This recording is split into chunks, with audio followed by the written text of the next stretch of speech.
Hello guys, welcome back to our channel corporate Kahani. तो आज मैं बात कर रहा हूँ एक ऐसे टॉपिक की जिसका मुझे क्वेश्चन आए दिन आता रहता है इंस्टा के डीएम पर भी और कमेंट्स में भी। तो गाइस मैंने सोचा आज इस पर बात करें और इसको रिजॉल्व करने की कोशिश करें।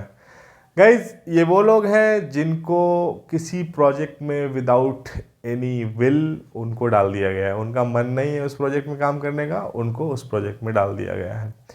उनके लिए ये काफ़ी यूज़फुल होगा।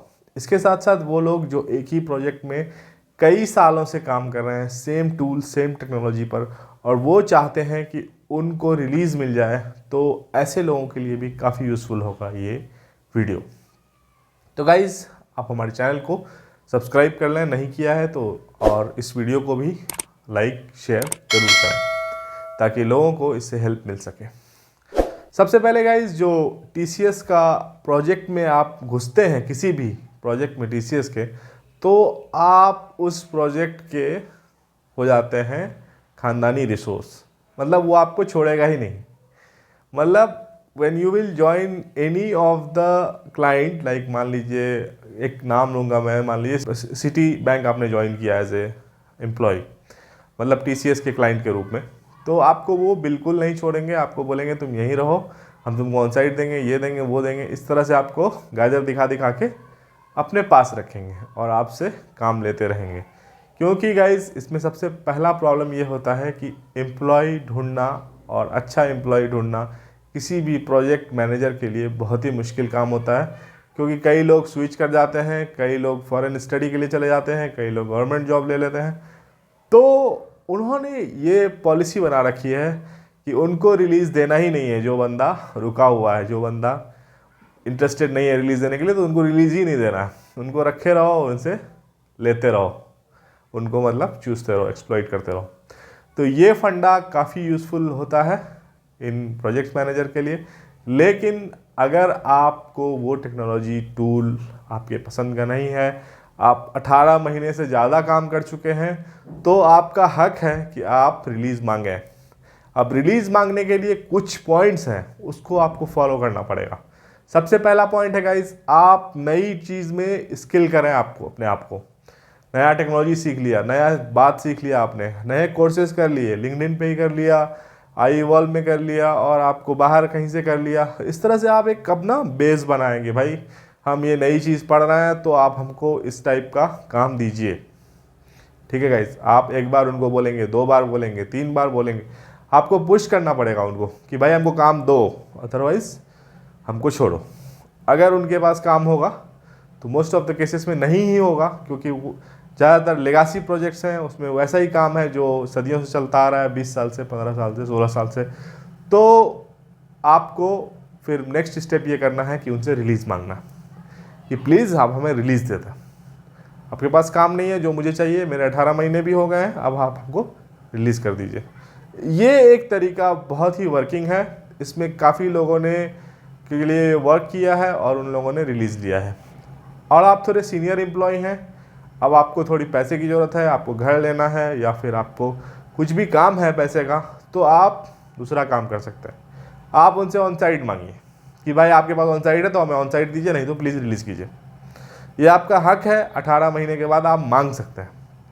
अगर उनके पास ऑन साइड होगा तो वो आपको देंगे, नहीं तो वो आपको कन्विंस करेंगे आप अच्छे से, तो वो आपको रिलीज़ भी दे देंगे। एक तो ये दूसरा तरीका हो गया। इस तरह से गाइज आप टीसीएस जैसे जगह पर रिलीज़ ले सकते हैं। ये 2 तरीका। एक तीसरा तरीका है कि आप थोड़ा सा काम में अपना इधर उधर दिखाएं, आप ज़्यादा इंटरेस्टेड ना हो, सारा काम हर टाइम टू टाइम ना करके दें, तो उसमें भी उनको लगेगा कि ये बंदा थोड़ा कम इंटरेस्ट दिखा रहा है, तो भी वो सोच सकते हैं आपको रिलीज़ देने के लिए। बट ये वाला तरीका कुछ लोगों के लिए बहुत ज़्यादा काम करने लायक, कुछ लोगों के लिए बहुत ज़्यादा काम करता है, लेकिन कई लोगों को नेगेटिव रिएक्शन भी दे देता है, उनको काफ़ी प्रॉब्लम भी हो जाती है, उनका हाइक कम होता है, ये सब दिक्कतें आ जाती हैं। तो ये थर्ड वाला मैं रास्ता नहीं बताऊंगा, क्योंकि ये सही भी नहीं है, आपको काम तो करना ही है। लेकिन ये जो 2 रास्ता है ऊपर का, वो आप ज़रूर कर सकते हैं। एक ऑन साइड मांग सकते हैं, दूसरा आप अच्छा कोर्स करके आप उस टाइप का प्रोजेक्ट डिमांड कर सकते हैं। तो इस तरीके से आप टीसीएस में इजीली ले सकते हैं रिलीज़, और एक और चीज़ है जिसको आप कर सकते हैं, वो ये है कि आप अपना लोकेशन प्रेफरेंस के हिसाब से अगर आप मांगेंगे कि हमें हमारा लोकेशन ये है, मैं इतने साल से चेन्नई में हूँ, तो आप मुझे इंदौर जाना है या फिर मुझे दिल्ली जाना है, मैं वहाँ का रहने वाला हूँ, तो प्लीज़ आप हमें रिलीज़ करें। तो अगर आपका सुपरवाइज़र अच्छा है, आपका प्रोजेक्ट मैनेजर अच्छा है, वो अगर आपसे अच्छे से बात करता है, आप उनको कन्विंस कर पाएँ, तो इस रीज़न से भी आप रिलीज़ लेकर दूसरे प्रोजेक्ट में जा सकते हैं। तो गाइज़ ये थी कुछ बातें, कुछ चीज़ें जिनको आप फॉलो करके आप इजीली रिलीज़ ले सकते हैं। इसके साथ साथ गाइज़ अगर आपने रिलीज़ ले लिया, सारी चीज़ें पॉजिटिव हो गई, तो आपको क्या करना है? तब आपको गाइज़ क्या करना है, अगर आपको बेंच पीरियड का फ़ायदा उठाना है, आप किसी चीज़ के लिए प्रिपेयर कर रहे हैं, तो आप नहीं चाहेंगे कि आपको जल्दी प्रोजेक्ट मिले, तो आप अपने पढ़ाई को या फिर वो जो भी आपका मोटिवेशन है उसको आप फॉलो कर सकते हैं। और उसके साथ साथ कई बार क्या होता है गाइज़, आपको दूसरे प्रोजेक्ट से कॉल आने लगता है जो आपके मनपसंद का हो, जिसमें टेक्नोलॉजी आपके पसंद की हो, तो गाइज़ आप उसमें भी जा सकते हैं इंटरव्यू देकर। उसमें क्लाइंट इंटरव्यू भी होगा, उसमें नॉर्मल जो लाइक सिंपल वाला इंटरव्यू भी होगा। तो इस तरह से क्रैक करके आप उस प्रोजेक्ट में जा सकते हैं। ये आपको रिलीज़ लेने का सबसे बड़ा फ़ायदा होता है। दूसरा फ़ायदा होता है आप बेंच का फ़ायदा उठा सकते हैं, गवर्नमेंट जॉब के लिए ट्राई कर सकते हैं, तो ये एक दूसरा फ़ायदा हो सकता है। तीसरा फ़ायदा ये हो सकता है गाइज़ कि आपको कभी कभी ऑन साइट अपॉर्चुनिटी भी मिल सकती है अगर आपके प्रोफाइल से मैच कर रहा हो। अब मैं बात करूंगा कि आपको नुकसान क्या क्या होगा अगर आप रिलीज़ हो गए और ये जो फेवरेबल कंडीशन है ये आपके लिए मैच नहीं हुआ, आपके लिए साथ ऐसा नहीं हुआ, तो आपके साथ क्या क्या होगा? आपके साथ ये होगा कि जो सिमिलर प्रोजेक्ट है जो आपने पहले काम किया है, वैसे प्रोजेक्ट में आपको ज़बरदस्ती डाल दिया जाएगा। ये सबसे बड़ा नुकसान है। दूसरा नुकसान है गाइस, आपको अगर आपने रिलीज़ ले लिया है, बेंच पर हैं, तो आपको अप्रेजल कम मिलेगा, नहीं के बराबर मिलेगा। ये एक बहुत बड़ा नुकसान है। अगर इससे बचना है तो आप ऐसा रिस्क मत लीजिए, सेम प्रोजेक्ट में कंटिन्यू कीजिए।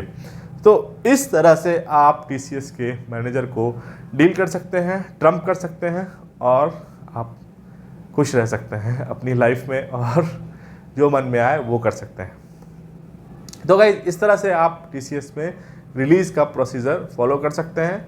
हो सकता है कई लोगों के लिए वर्क ना करे, कई लोगों के लिए वर्क कर जाए। मेरा काम था कि आप लोगों को बता दूं, टिप्स दे दूं, ताकि आपको ये चीज़ें समझ में आ जाए, क्योंकि ये चीज़ें मैंने TCS में ही सीनियर से और लोगों से बात करके सीखा था, तो मैंने सोचा आपको शेयर कर दूं।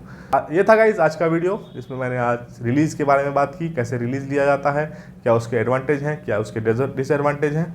तो गाइज मिलते हैं अगले वीडियो में, बात करते हैं नए टॉपिक के बारे में। अगर आपको कोई जानकारी यहाँ पर गलत लगी हो, कोई फीडबैक देना हो, तो ज़रूर कमेंट बॉक्स में दें। अगर आपके पास कोई सवाल हो तो ज़रूर हमें इंस्टा पर पूछ सकते हैं, डायरेक्टली DM कर सकते हैं, वहाँ मैं जल्दी रिप्लाई करता हूँ।